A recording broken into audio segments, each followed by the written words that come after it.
A'udzubillahi minasyaitonirrajim. Bismillahirrahmanirrahim. Assalamualaikum warahmatullahi wabarakatuh. Bismillah, alhamdulillah, ala ni'matillah, la haula wala quwwata illa billah, amma ba'd. Sedulurku dimanapun kalian berada, semoga kalian semuanya sehat selalu, sehat pikirannya, sehat hatinya, dan selalu memiliki niat-niat yang baik untuk kedepannya. Berkah alhamdulillah sedulurku semuanya, di kesempatan kali ini insya Allah membawa kebaikan, keberkahan untuk kita semuanya. Amin ya rabbal alamin. Di sini video akan terbagi dua. Yang pertama, di video kali ini saya akan menerangkan masalah secara singkat masalah ruqyah ya. Nanti di video kedua saya akan memberikan ruqyah mandiri bareng sama saya gitu. Silakan dipraktekkan bareng, secara berbarengan seperti itu ya. Ruqyah itu sederhana gitu. Ruqyah itu sangat-sangat sederhana. Intinya kita membacakan doa untuk kesembuhan ya, entah itu penyakit lahir maupun penyakit batin gitu. Ruqyah itu sangat sederhana dan istilahnya jangan dicampur adukan dengan hal kebohongan. Apapun itu, karena memang kebohongan itu tidak boleh dan tidak baik efeknya. Seperti itu. Kok saya bisa mengatakan ada kebohongan? Nanti saya bilang, karena saat ini kadangkala ruqyah itu dicampur adukan dengan hal-hal yang kurang baik gitu, atau intinya malah merusak akidah orang yang diruqyah itu sendiri.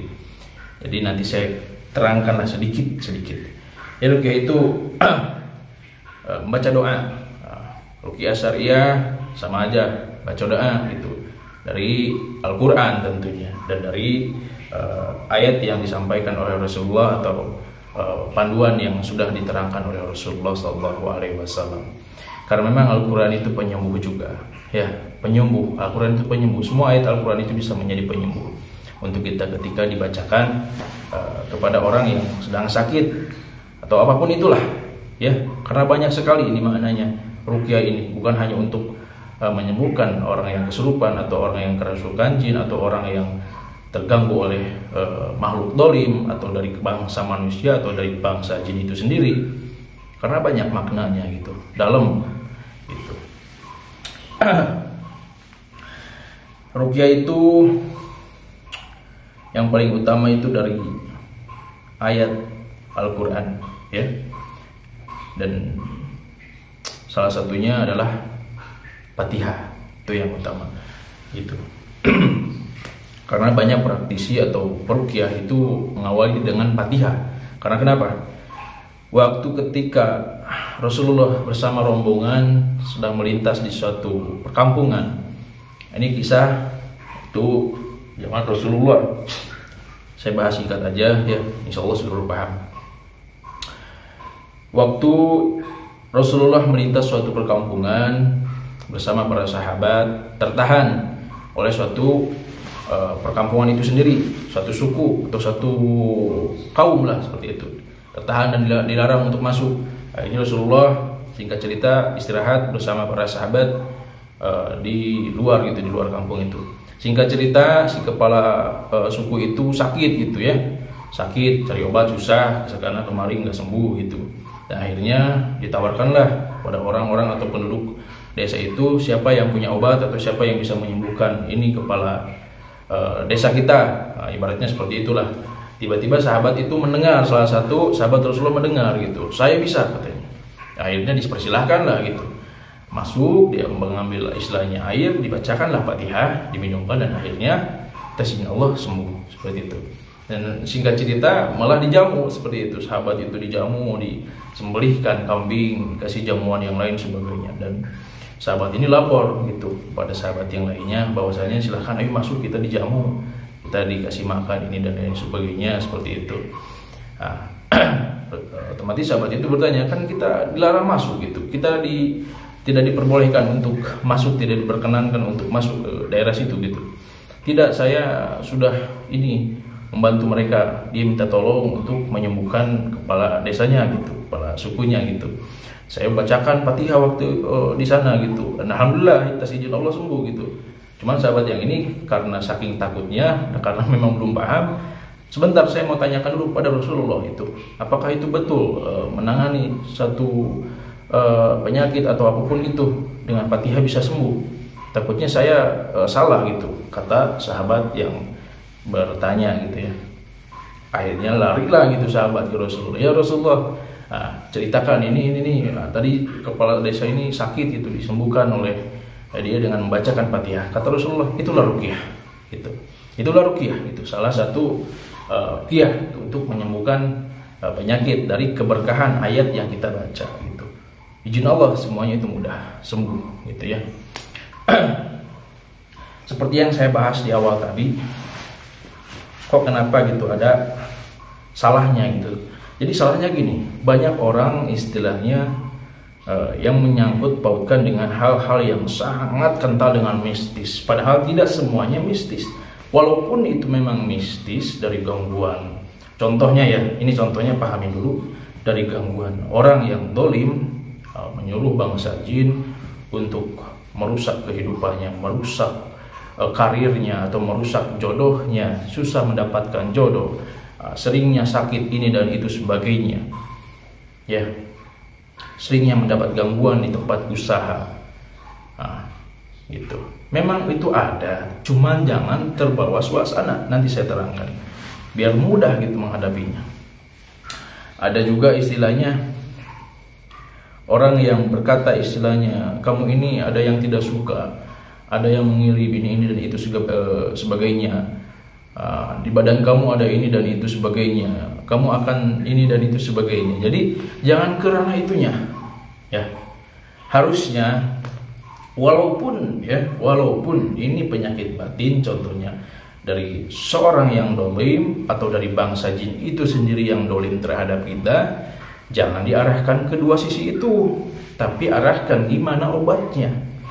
Ya, saya selalu menekankan kepada siapapun yang cerita ke saya, minta istilahnya bantuan, dorongan syariat atau mengenai syariat istilahnya yang baik itu bagaimana Kang itu. Saya pun tidak tahu. Akhirnya saya mengkaji dulu, mengkaji lagi gitu, agar tidak salah kaprah gitu. Kalau tidak tahu jangan bilang tahu. Hati-hati gitu. Jangan menerka-nerka, jangan mengada-ngada gitu. Dalam masalah syariat harus hati-hati juga gitu. Jangan asal-asal, takutnya itu nafsu dan itu berasal dari setan juga sama gitu. Jadi suka ada yang mengadu, Kang ini bagaimana gitu, saya susah mendapatkannya jodoh gitu, saya usaha tiba-tiba ini saya punya penyakit ini, periksakan ke dokter seperti ini nggak ada penyakit atau apa, saya sering ada gangguan ini dan itu. Saya selalu menekankan, hindari istilahnya pemikiran-pemikiran negatif. Walaupun ada yang mengatakan ini dan itu, pokoknya coba hilangkan pemikiran negatif itu, sandarkan kepada Allah. Kalau kita merespon pikiran negatif atau ucapan negatif dari siapapun yang datang kepada kita dan meresponnya dengan negatif juga, maka tambah besarlah itu penyakitnya. Ya, mau penyakit batin, mau penyakit lahir, tambah besar gitu.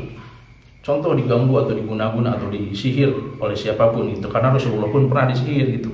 Ya, metodenya dengan apa? Ruqyah juga, membaca ayat suci Al-Qur'an gitu ya. Nanti saya praktekkan.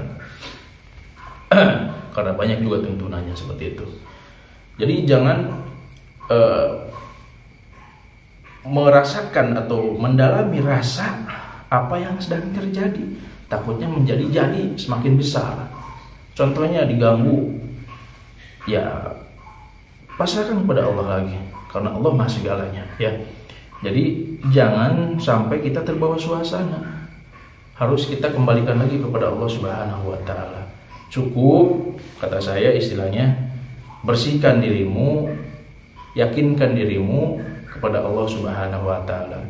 Baca Al-Qur'an, perbanyak istighfar, perbanyak sholawat, perbaiki sholat dan yang lain sebagainya. Adapun minta dorongan secara ikhtiar, ya bisa juga gitu dibuatkannya air doa. Contoh saya pernah sakit, ya memang semuanya juga pernah sakit gitu ya.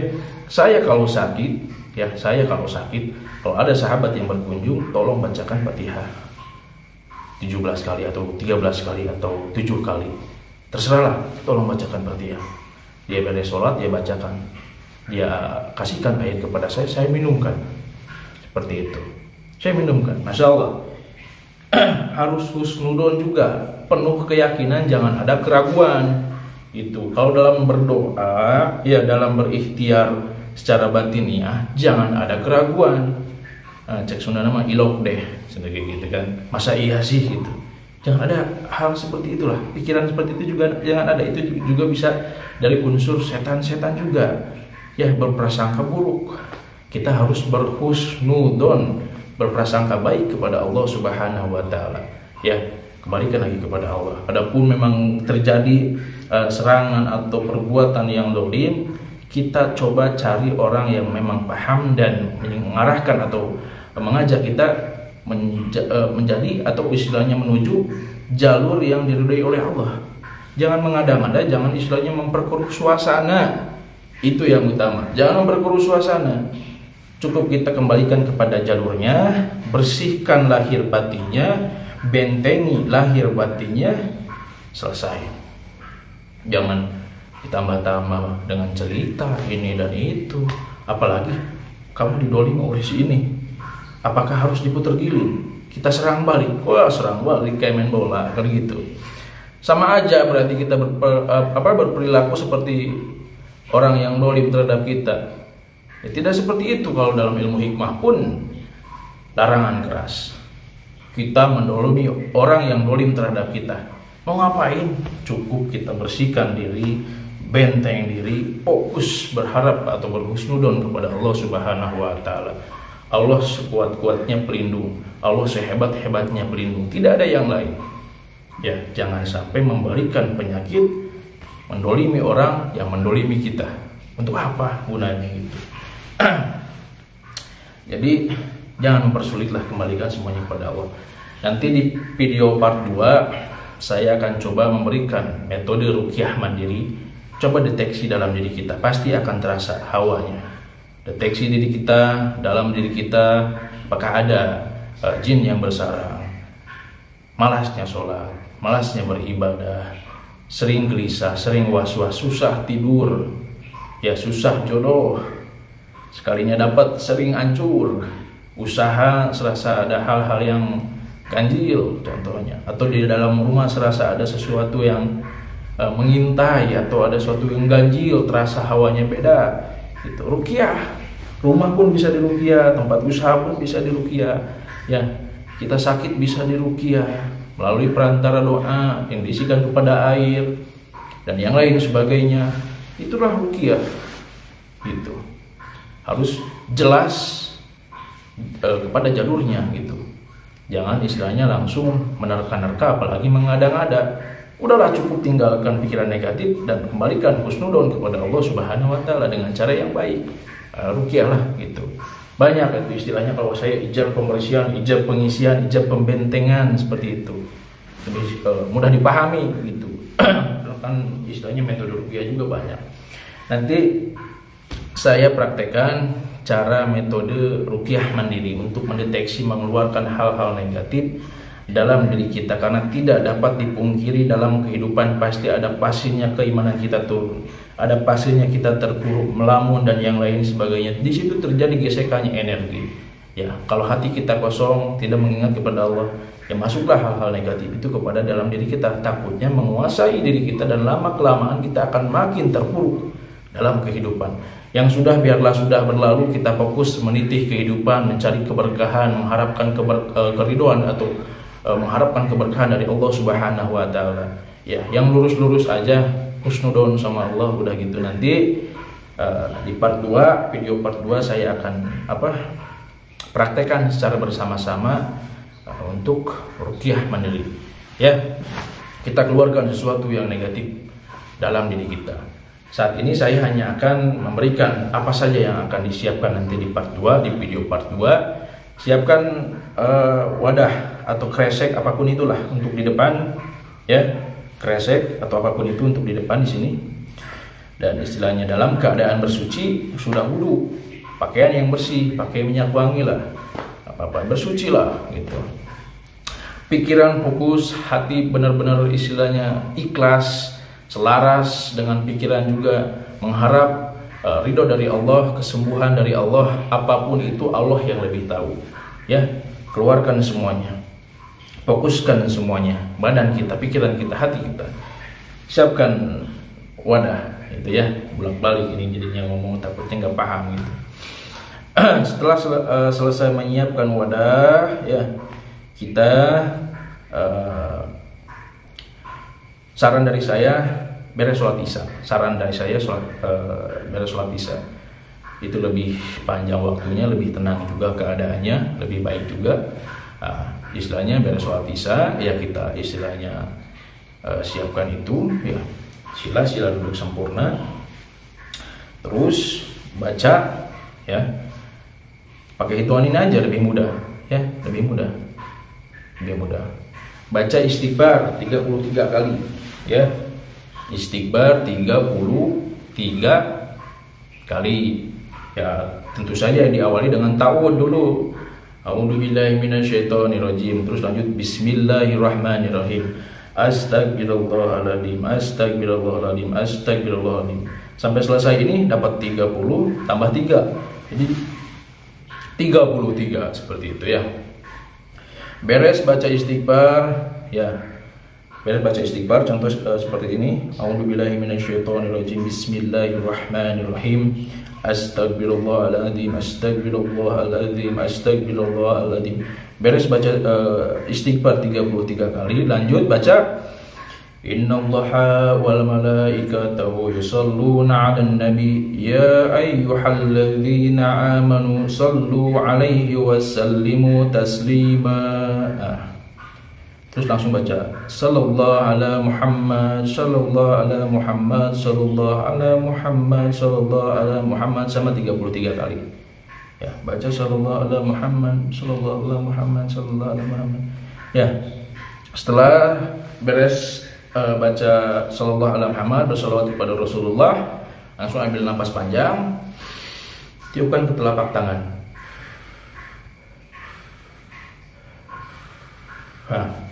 Digosok-gosok, tangan kanan di perut, tangan kiri di dada. Langsung baca ta'awun. A'udzubillahi minasyaitonirrajim. Bismillahirrahmanirrahim. Ininya digosok-gosok ya, perlahan aja biasa, pakai rasa, pikiran, hati, dan istilahnya sinkron, semuanya sinkron, fokus. Ya, baca ta'awun, ya habis baca ta'awun, baca basmalah, bismillahirrahmanirrahim. Habis itu baca Fatihah. Baca Fatihah 1 kali. Ya. Beres baca Fatihah, baca ayat kursi. Ya. Beres baca ayat kursi, baca surat Al-Ikhlas, terus Al-Falaq sama An-Nas. Setiap beres baca, ya contoh dulu. A'udzubillahi minasyaitonirrajim. Bismillahirrahmanirrahim. Alhamdulillahirabbil alamin. Ar-Rahmanir-Rahim. Maliki yaumiddin. Iyyaka na'budu wa iyyaka nasta'in. Ihdinas siratal mustaqim. Shiratal ladzina an'amta 'alaihim ghairil maghdubi 'alaihim waladdallin. Ambil napas, tiup. Tiupkan ke arah dada. Ya. Setiap selesai baca pokoknya tiup ya. Terus lanjut baca ta'awudz lagi. A'udzubillahi minasyaitonirrajim. Bismillahirrahmanirrahim. Allahu la ilaha illa huwal hayyul qayyum. Baca ayat kursi sampai selesai. Nah, setelah selesai baca, tiupkan lagi. Terus baca Al-Ikhlas, ya qul huwallahu ahad, itu tahu dulu seperti biasa. Nah, terus baca apalah, terus baca An-Nas seperti itu. Berlanjut. Nah, setelah semuanya beres ya, dorong dari bawah dorong ke atas. Muntahkan ya. Walaupun tidak ada yang keluar, tidak mesti muntah. Bisa keluar dari keringat, bisa keluar dari muntah juga gitu. Jadi tidak mesti muntah, tapi pasti muntah. Karena kebanyakan muntah. Walaupun tidak muntah, nggak apa-apa. Karena tidak wajib muntah. Paham maksudnya? Jadi tidak wajib muntah, tapi pasti muntah. ya, karena tidak mesti muntah juga, bisa keluar dari keringat dan yang lain sebagainya. Cuman kebanyakan pasti muntah. Kang, saya tidak paham. Nanti di part 2 kita praktekkan bersama supaya lebih khusyuk, lebih fokus. Seperti itu ya.